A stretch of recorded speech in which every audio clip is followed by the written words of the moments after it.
新闻一开始，先看台北车头发生随机杀人案了后，有网友是伫咧网络顶头发布恐怖言论，检方是随掠到人，嘛交予法院来裁定羁押禁见。另外，昨伫咧高铁，嘛有旅客讲车帮顶头去用抗炸弹会爆炸，加载拢是假消息。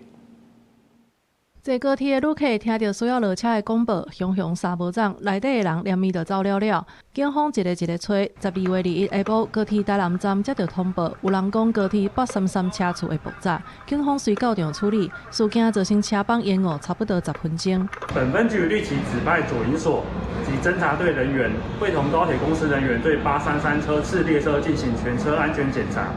均未发现危险物品。本分局已将报案人彭宇带回调查。 依刑法第151条，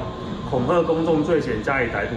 警方随甲涉案的姓彭的女性带转去调查，也通报台南市卫生局校长评估精神状况，信劳照刑法恐吓公众罪甲上班。不过，即马是民众对公共安全真敏感的时刻，所以还有人伫社群平台大文咧恐吓。检方认为，这大文已经严重危害着社会大众的安全。12月21日，甲相关单位拘提这涉案大文的姓张的男性。 认定张姓被告涉犯刑法第151条恐吓公众及第305条恐吓危害安全等罪嫌重大，